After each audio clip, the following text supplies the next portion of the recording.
जय देवा जय देवा जय देवा जय देवा जय शिव मार्तंडा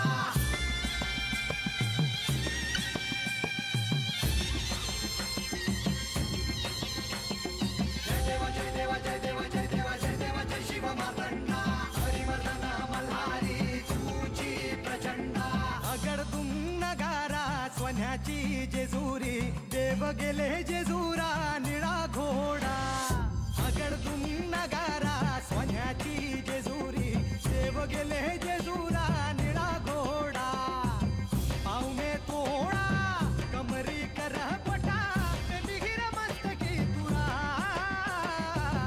खोबऱ्याचा कुटका भंडाऱ्याचा भडका बोल अहंकारा सदानंदाचा येळको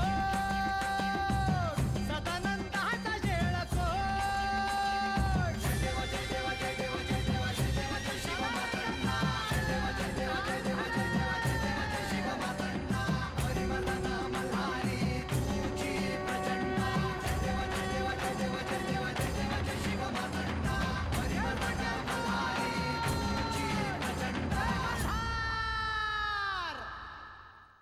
अग असं कुठं असतंय होय तर तीच पावळला आणि तुझ्या पोटात अन्नाचा एक दाना बी गेला नाही बघ बानूबाई तू असं काय करता दोन घास खाऊन घ्या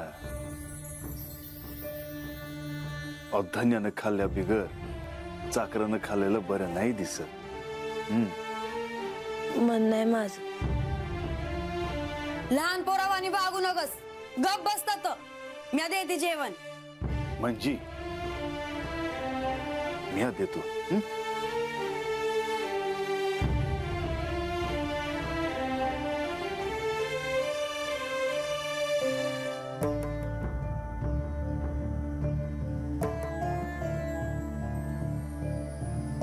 आजा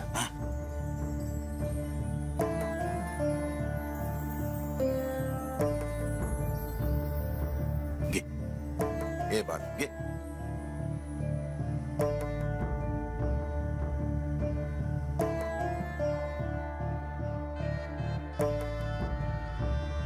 आज माझ्या दिवाला निवद नाही दावला म्या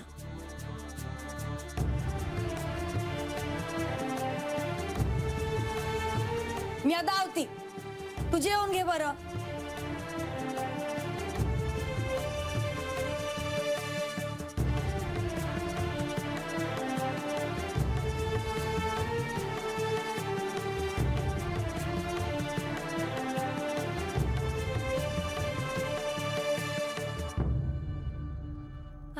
बाई तो असं म्हणतात की भक्ताने मनापासून खाल्लं की देवाला बी मिळतं ते नाही म्हातार बाबा देवानं खाल्लं का भक्ताचं समाधान होतं असं असतंय हे बघ आता देवाला बी निवद दावलाय बघ हा. आता दोन कस खाऊन घे हा, घे.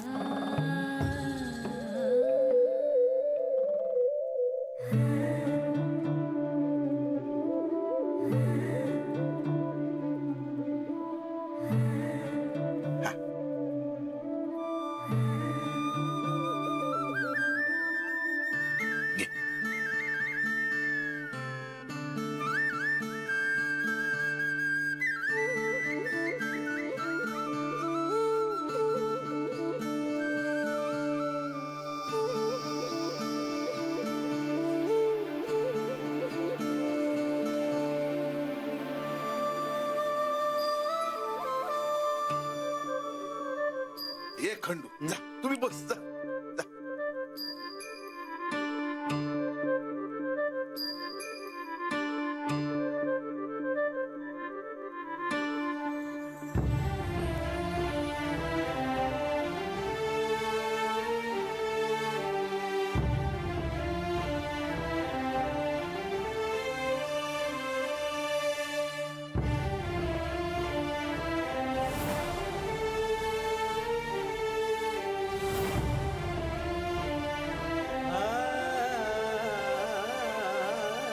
प्रधानजी माझी म्हाळसा देखील उपाशी आहे तिने देखील काही खाल्ले नाही आणि ती जेवली नाही तर मी तरी कसा जेवणार? प्रधानजी, माझ्या म्हाळसेची समजूत काढा, तिला जेवायला सांगा.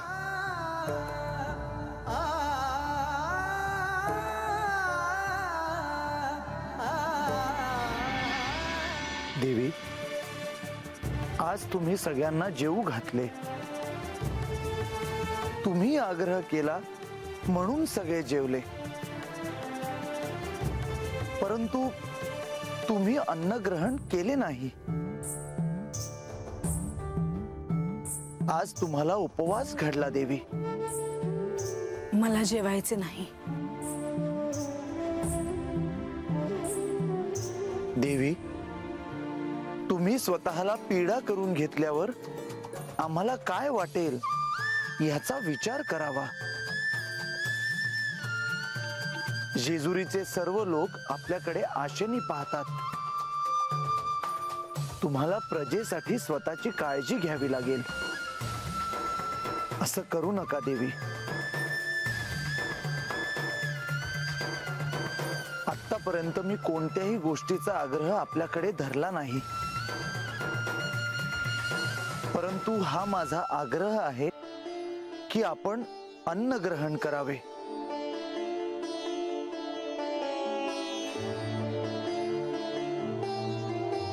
लतिका,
अरे हे काय म्हातार बाबा, तू अजून जेवला नाहीस?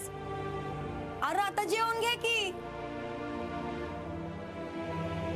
होय होय, जेवतो मी आता. मी आज तुला गरम भाकऱ्या करून देऊ का र?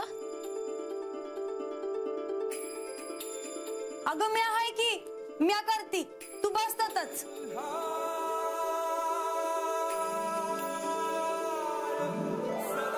थांब रे म्हातार बाबा.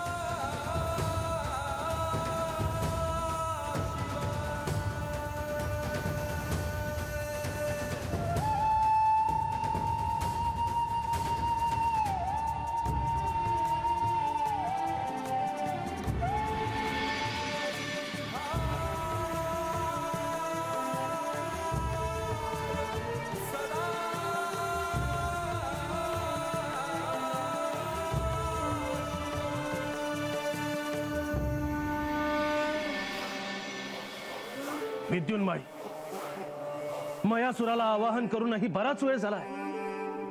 अजूनही त्याच्याकडून कोणतीच हालचाल दिसत नाही.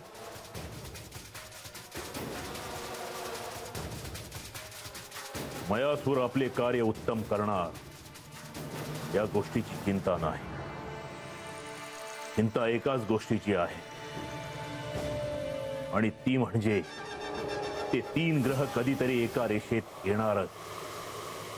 आणि जर असे झाले तर महादेवांच्या हातून आमचा अंत होणार. ते घडू नये म्हणून आपल्याला आधीच पावलं उचलावी लागणार आहेत. आपण जेजुरीवर आक्रमण करणार आहोत.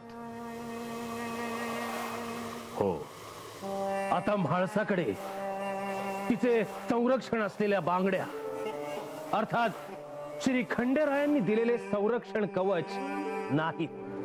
विद्युन्माळी, त्या दैत्याला तू पुन्हा आज्ञा कर.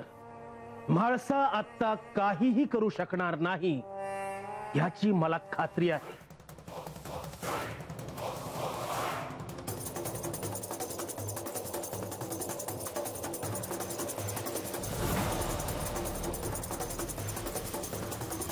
आपण मला बोललच स्वामी. तुझ्याकडून एक कार्य अर्धवट राहिलं आहे.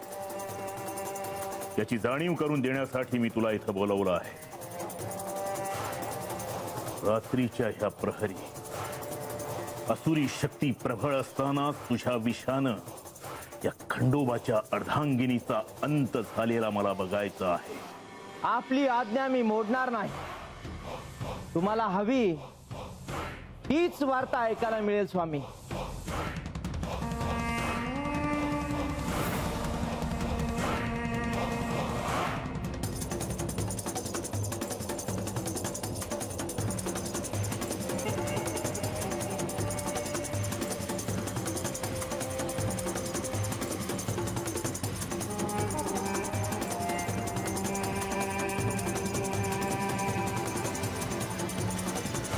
जा, त्या म्हाळसाला संपव. जा.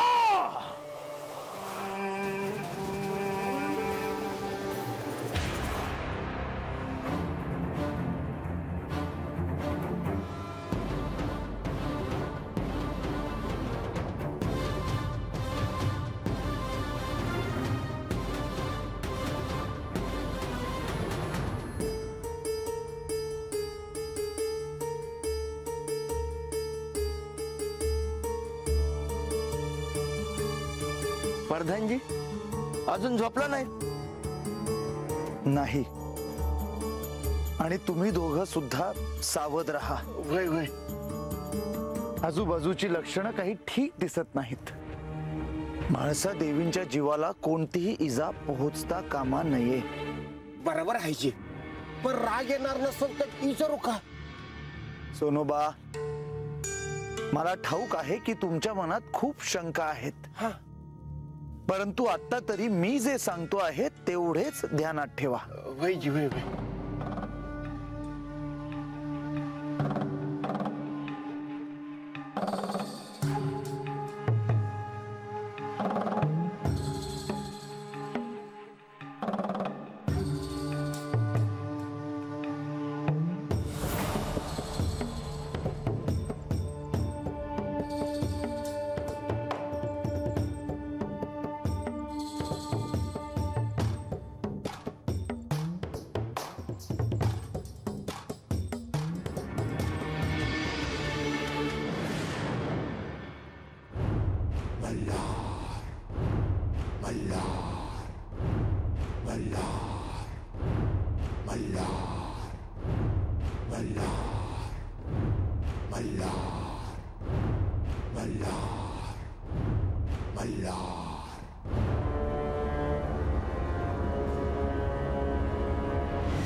नारायण नारायण. अशी परिस्थिती उद्भवेल असे वाटले नव्हते. मुनिवर, ह्याला तुम्हीही हातभार लावला आहे. तो कसा प्रभू? तारकासुराच्या तीनही मुलांना हे सांगायची काय गरज होती की म्हाळसा देवी जेजुरीत नसून चंदनपुरीत आहेत म्हणून? क्षमा असावी प्रभू.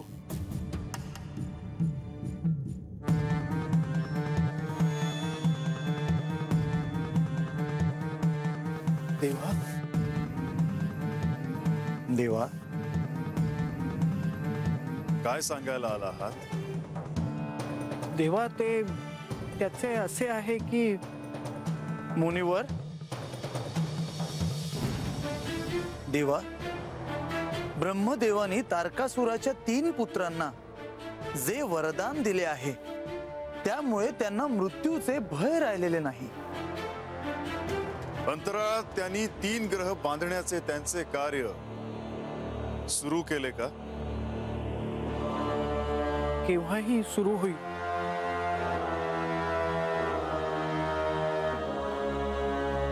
परंतु देवा, चिंता वेगळीच आहे.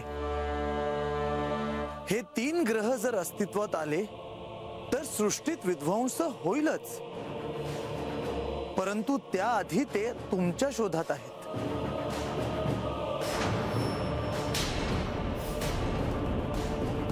नाही प्रधानजी, त्यांना मी सापडणे शक्य नाही.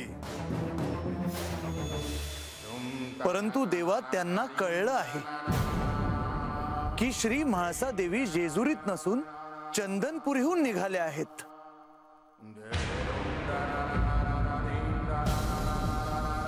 प्रधानजी, म्हाळसेला तिच्या पूर्ण शक्तींची जाणीव नाही. पण जर त्यांनी तिच्यातलं कालीचं रूप जाग केलं तर तिला शांत कोण करेल?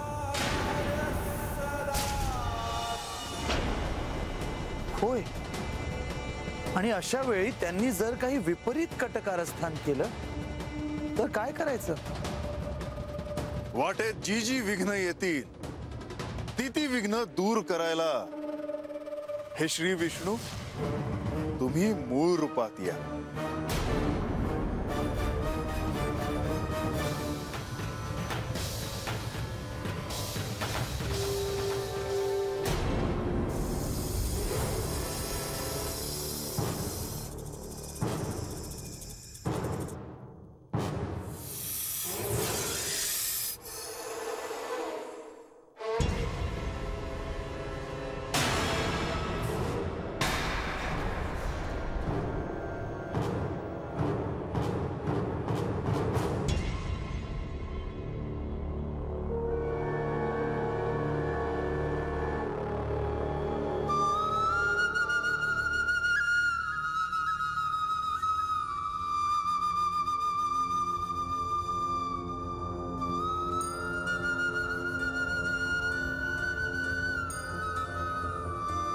मी अशी दचकून जागी का झाले?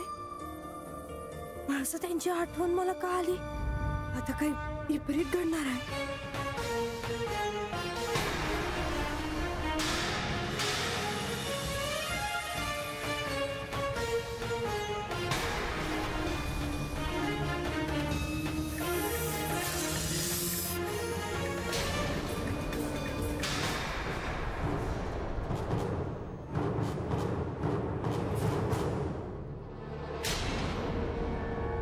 ही अशी अचानक जाग कशी आली मला?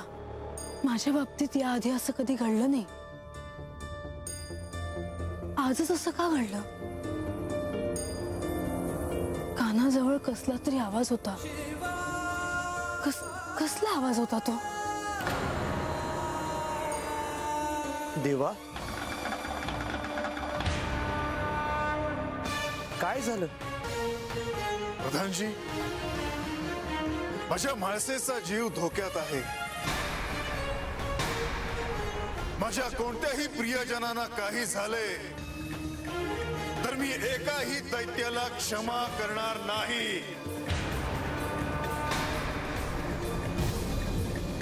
देवा, मी त्वरित म्हाळसा देवी जिथे आहेत तिथे जातो. त्यांना तर काही होणार नाहीच, परंतु त्यांचा क्रोध जर जागा झाला तर त्यांना शांत कोण करेल?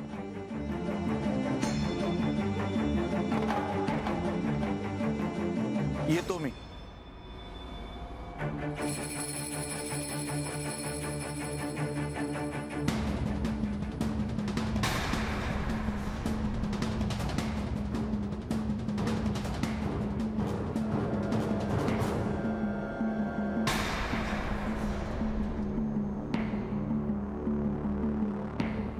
माझं एका पायातलं पैंजण कुठे गेलं?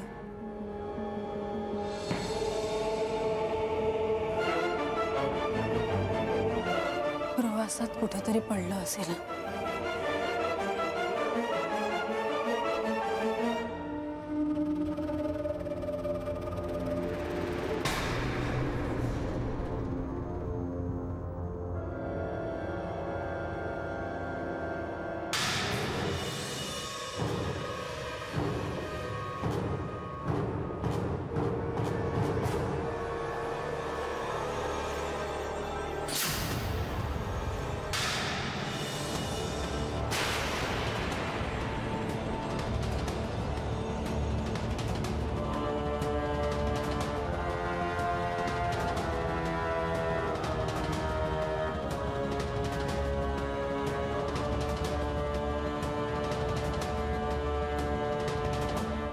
देवा, म्हाळसा देवी सुरक्षित आहेत, चिंता नसावी. प्रधानजी, ह्या शिवलीले तुम्ही नसता तर मी काय केले असते ह्याची कल्पना देखील करणे शक्य नाही. देवा, म्हाळसा देवींवरील संकट तर आता दूर झाले आहे. मुनिवर, ह्या दैत्यानं जर वेळीच बंधने घातली नाहीत तर म्हाळसेच्या बरोबरीने ते बानूला देखील वेठीस धरतील. पण देवा, जर त्या दैत्यांनी एकाच वेळी श्री म्हाळसा देवी आणि बानू या दोघींवरही हल्ला केला तर आपण पहिले कोणाला वाचवायला जाऊ? मुनिवर, मला त्या दोघींचेही रक्षण करावेच लागेल.